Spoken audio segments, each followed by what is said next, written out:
Well, hello there. Good morning. There's Lydia. Long life to you, Thane. You too. Alright, I'm gonna go sit down and have a read of a book. Some disaster at IONITH.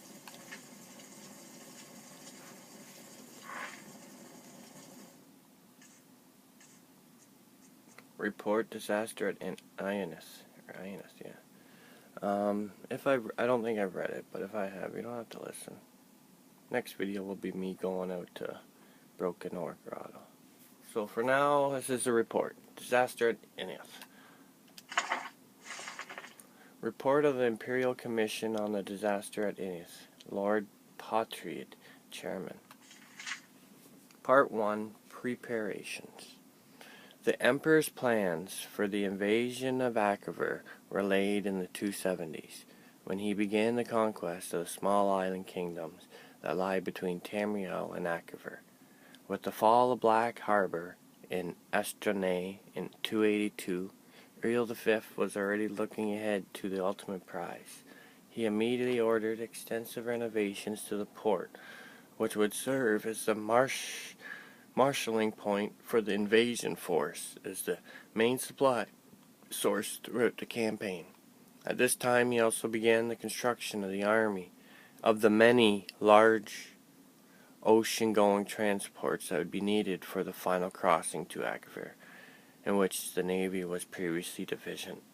Thus, it can be seen that the Emperor's preparations for the invasion were laid well in advance, before even the conquest of Estrenay was complete, and was not a sudden whim, as some have charged. When Prince Bashomon yielded Estrenay to imperial authority in 284, the Emperor's full attention could be devoted to planning for the Achever campaign. Naval expeditions were dispatched in 285 and 286 to scout the sea lanes and coastlands of Achever, and various imperial intelligence agents, both magical and mundane, were employed to gather information. On the basis of all this information, the kingdom of Takaski in southwest Achever was selected as the initial target for the invasion. Meanwhile, the Emperor was gathering his expeditionary force. A new Far East fleet was created for the campaign, which for a time dwarfed the rest of the Navy. It is said to be the most powerful fleet ever assembled in the history of Tamriel. The 5th, 7th, 10th, and 14th Legions were selected for the initial landing, with the 9th and 17th to follow as reinforcements once the beachhead was secured. While this may seem to the layman a relatively small fraction of the Army's total manpower, it must be remembered that this expeditionary force would have to be maintained at the end of a long and tenuous supply line. In addition, the Emperor and the Army command believed that the invasion would not be strongly opposed, at least at first. Perhaps most crucially, the Navy had only enough heavy transport capacity to move 4 legions at a time. It should be noted here that the Commission does not find fault with the Emperor's preparations for the invasion, based on the information available prior to the invasion, which, while obviously deficient in hindsight, great effort had been made to accumulate. The Commission believes that the Emperor did not act recklessly or imprudently. Some have argued that the expeditionary force was too small. The Commission believes that, on the contrary, even if shipping could have been found to transport and supply more legions, an impossibility without crippling the trade of the entire empire, this would have merely added to the scale of the disaster. It would not have averted it. Neither could the rest of the empire be denuded of legions. The memory of the Camoran usurper was still fresh, and the Emperor believed, and this Commission agrees, that the security of the empire preluded a larger concentration of military force outside of Tamriel. If anything, the Commission believes that the expeditionary force was too large. Despite the creation of two new legions during this reign and the recreation of the 5th, the loss of the expeditionary force left the empire in a dangerously weak position relative to the provinces, as the current situation makes all too clear. This suggests that the invasion of Achever was beyond the Emperor's current strength. Even if the Emperor could have fielded and maintained a larger force in Akavir, the Empire may have disintegrated behind him. Part 2. The Invasion of Akavir. The expeditionary force left Black Harbor on 23rd Rain's Hand, 288, and with fair weather landed in Akavir after 6 weeks at sea. The landing site was a small Tasaski port at the mouth of a large river, chosen for its proximity to Tamriel, as well as its location in a fertile river valley, giving easy access to the interior as well as good foraging for the army. All went well at first. The Tasaski had abandoned the town when the expeditionary force approached, so they took possession of it and renamed it Septimia, the first colony of the new imperial province of Akavir. While the engineers fortified the town and expanded the port facilities to serve the Far East fleet, the Empire marched in with 2 legions. The surrounding land was reported to be rich, well-watered fields, and meeting no resistance, the army took the next city upriver, also abandoned. This was refounded as IONITH, and the Emperor established his headquarters there, being much larger than Septimia and better located to dominate the surrounding countryside. The expeditionary force had yet to meet any real resistance, although the legions were constantly shadowed by mounted enemy patrols, which prevented any but large scouting parties from leaving the main body of the army. One thing the Emperor sorely lacked was cavalry, due to the limited space on the transport fleet, although for the time being the battle mages made up for this with magical reconnaissance. The Emperor now sent out envoys to try to contact the Tasaski king or whoever ruled this land, but his messengers never returned. In retrospect, the commission believes that valuable time was wasted in this effort, while the army was stalled at IONITH, which could have been better spent in advancing quickly while the enemy was still. Apparently surprised by the invasion, however, the Emperor believed at the time that the Tasaski could be overawed by the Empire's power, and he might win a province by negotiation with no need for serious fighting. Meanwhile, the 4 legions were busy building a road between Septimia and IONITH, setting up fortified guard posts along the river, and fortifying both cities' defenses, activities which would serve them well later. Due to their lack of cavalry, scouting was limited, and communication between the 2 cities constantly threatened by enemy raiders, with which the legions were still unable to come to grips. The original plan had been to bring the 2 reinforcing legions across as soon as the initial landing had secured a port, but the fateful decision was now taken to delay their arrival and instead begin using the fleet to transport colonists. The Emperor and the Council agreed that due to the complete abandonment of the conquered area by its native population, colonists were needed to work the field so that the expeditionary force would not have to rely entirely on the fleet for supplies. In addition, unrest had broken out in Yaneslia, athwart the supply route to Akavir, and the council believed the 9th and 17th legions would be better used in repacifying those territories and securing the expeditionary force's supply lines. The civilian colonists and their supplies began arriving at Septimia in mid-Hearthfare, and they took over the preparation of the fields, which had been started by the legionnaires for a spring crop. A number of cavalry mounts were also brought over at this time, and the raids on the 2 imperial colonies subsequently fell off. Tasaski emissaries also finally arrived in IONITH, purportedly to begin peace negotiations, and the expeditionary force settled in for what was expected to be a quiet winter. At this time, the council urged the Emperor to return to Tamriel with the fleet to deal with many pressing matters of the Empire, while the army was in winter quarters. But the Emperor decided that it would be best to remain in Akavir, This turned out to be fortunate because a large portion of the fleet, including the Emperor's flagship, was destroyed by an early winter storm during the homeward voyage. The winter storm season of 288-289 was unusually prolonged and exceptionally severe, and prevented the fleet from returning to Akavir as planned, with additional supplies. This was reported to the Emperor via battle mage, and it was agreed that the expeditionary force could survive on what supplies it had on hand until the spring. Part 3. The destruction of the expeditionary force. The winter weather in Akavir was also much more severe than expected. Due to the supply problems and the addition of the thousands of civilians, the expeditionary force was on tight rations. To make matters worse, the Tasaski raiders returned in force and harried any foraging and scouting parties outside the walls of the two cities. Several watch forts on the road between Septimia and IONITH were captured during blizzards, and the rest had to be abandoned as untenable. As a result, communication between the two cities had to be conducted entirely by magical means, a continuing strain on the Legion's battle mages.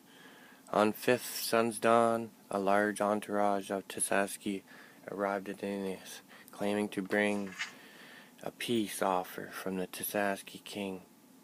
That night, these treacherous envoys murdered the guards at one of the city gates and led in a strong party of their comrades who were waiting outside the city walls. Their clear intention was to assassinate the Emperor, foiled only by the vigilance and courage of the troopers of the 10th who were guarding his palace. Once the alarm was raised, the Tasaski inside the city were hunted down and killed to the last man. Needless to say, this was the end of the negotiations between the Emperor and the Tasaski. The arrival of spring only brought worse troubles.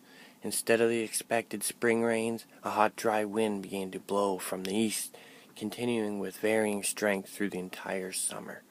The crops failed, and even the river, which in previous year had been navigable by small boats far upstream of IONITH, was completely dried up by sun's height.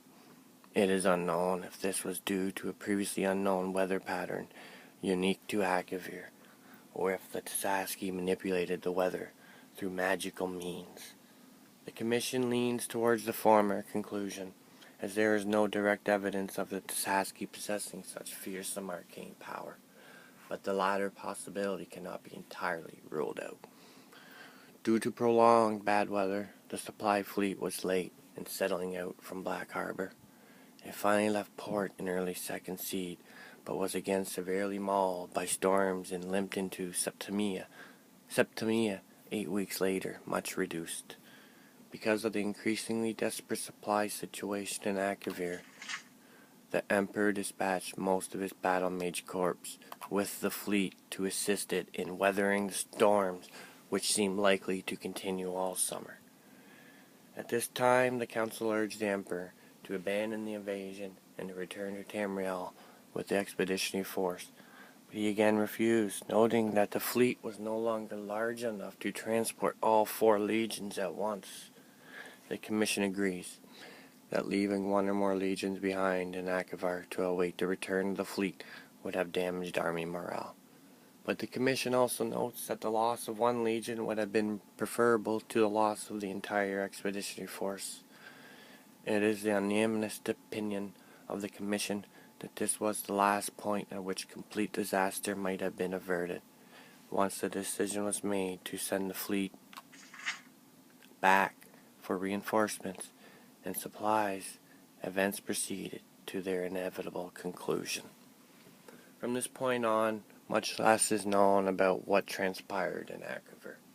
With most of the battle mages assisting the fleet, communication between the expeditionary force and Tamriel was limited, especially as the situation in Akavir worsened and the remaining battle mages had their powers stretched to the limit, attending to all the needs of the legions. However, it appears that the Tasaski may also have been actively interfering with the mages in some unknown manner. Some of the mages in Akavir reported their powers being abnormally weak, and the mages of the War College in Cyrodiil, who were handling communications for the Council, reported problems linking up with their compatriots in Akavir. Even between master and pupil of long training, the Commission urges that the War College make a particular study of the arcane powers of the Tisaski, should the Empire ever come into conflict with Akavir again. What is known is that the Emperor marched out of IONITH in mid-sun's height, leaving only small garrisons to hold the cities. He had learned that the Tisaski were massing their forces on the other side of a mountain range to the north, and he intended to smash their army before it could gather full strength and capture their supplies, of which he was in desperate need. This rapid advance seems to have taken the Tisaski by surprise, and the expeditionary force crossed the mountains and fell on their camp, routing the Tisaski army and capturing its leader, a noble of some kind. But the Emperor was soon forced to retreat, and the legion suffered heavily on the retreat to IONITH. The Emperor now found himself besieged in IONITH, cut off from a small garrison at Septimia, which was also besieged. By this time, it seems that the efforts of the few remaining battle mages were devoted entirely to creating water to keep the army alive. A skill not normally emphasized at the War College, the fleet had arrived safely back to Back Harbor, thanks to the Battle Mage Corps, but all attempts to return to Akavir were frustrated by a series of even more savage storms that battered Estrone throughout the rest of 289. The Council's last contact with the Emperor was in early frostfall. By evening star, the Council was extremely worried about the situation in Akavir and ordered the fleet to sail regardless of the risk. Despite the continued storms, the fleet managed to press on to Akavir. Hope was raised when contact was made with the Emperor's battle mage, who reported that IONITH still held out. Plans were quickly laid for the expeditionary force to break out of IONITH and fall back on Septimia, where the fleet would meet them. This was the last direct contact with the expeditionary force. The fleet arrived in Septimia to find its garrison under savage assault from a large Tisaski army. The battle mages with the fleet threw back the enemy long enough for the survivors to embark and the fleet to withdraw. The few survivors of the expeditionary force who reached Septimia told how the Emperor had led the army out of IONITH by night 2 days earlier, successfully breaking through the enemy lines, but then being surrounded by overwhelming forces on the road to Septimia. They told of a heroic last stand by the Emperor and the 10th Legion, which allowed a remnant of the 14th to reach Septimia. 2 survivors of the 10th arrived in Septimia that night, having slipped through the enemy lines during their undisciplined victory celebration. These men confirmed having seen the Emperor die, cut down by enemy arrows, as he rallied the 10th shield wall. Part 4, Conclusion. The Commission believes that the invasion of Akavir was doomed from the start for several reasons, none of which could have been foreseen beforehand, unfortunately. Despite extensive intelligence gathering, the expeditionary force was clearly unprepared for the situation in Akavir. The unexpected weather, which plagued the army and navy, was particularly disastrous. Without the loss of a majority of the Far East fleet during the campaign, the expeditionary force could have been withdrawn in 289. The weather also forced the Emperor to assign most of his battle mage corps to the fleet, leaving him without their valuable assistance during the fighting which soon followed. And of course, the unexpected drought which struck IONITH during 289 dashed the hopes of supplying the army locally and left the expeditionary force in an untenable situation when besieged in IONITH. The Tisaski were also much stronger than intelligence reports had suggested. Information on the size of the army the Tisaski were eventually able to field against the expeditionary force is vague, as the only serious fighting took place after regular communications were cut off between the Emperor and the Council.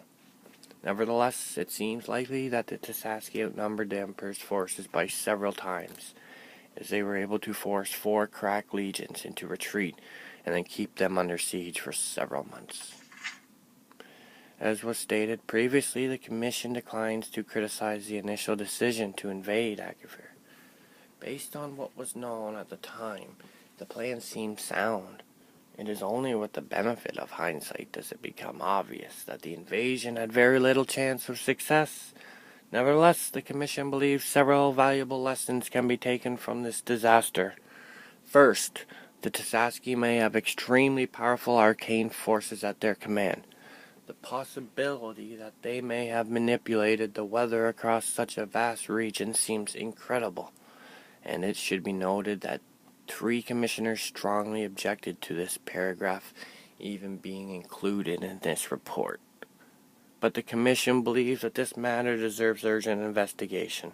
The potential danger is such, and that even a slight possibility must be taken seriously. Second, the Tesaski appear to possess no navy to speak of. The expeditionary force was never threatened by sea, and the Far East Fleet fought nothing but the weather. Indeed, initial plans called for a portion of the fleet to remain in Akavir for use in coastal operations, but in the event there were very few places where the large vessels of the fleet could approach the land. Due to the innumerable reefs, sandbars, islands, etc., that infested the coastal waters north and south from Septimia. Due to the utter lack of trees in the plain around Septimia and IONITH, the expeditionary force was unable to build smaller vessels which could have navigated the shallow coastal waters. Any future military expeditions against Akavir would do well to consider some way of bringing a means for inshore naval operations in order to exploit this clear advantage over the Tesaski, an advantage that was sadly unexploited by the expeditionary force. Third, much longer-term study needs to be made of Akavir before another invasion could even be contemplated. The information gathered over the 4 years prior to the invasion was extensive, but clearly inadequate. The weather conditions were completely unexpected, the Tesaski much stronger than expected, and the attempted negotiations by the Emperor with the Tesaski a disaster. Akavir proved alien beyond expectation, and the Commission believes any future attempt to invade Akavir should not be contemplated without much greater knowledge of the conditions, politics, and peoples of that continent than presently obtains. Finally, the Commission unanimously conclude that given what we know now, any attempt to invade Akavir is folly, at least in the present state of the Empire. The Empire's legions are needed at home. One day, a peaceful, united Empire will return to Akavir and exact severe retribution for the disaster at IONITH and for our fallen Emperor. But that day is not now, nor in the foreseeable future. Wow. Pretty cool book. Long. Wow.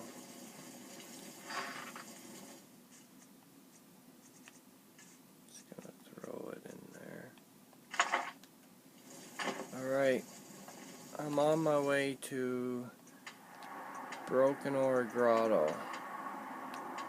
to kill the bandit leader and to find out where my treasure is from that ship that crashed, the Ice Runner. So, yeah, I'll see you in Broken Oar Grotto. Alright, take care. See you there.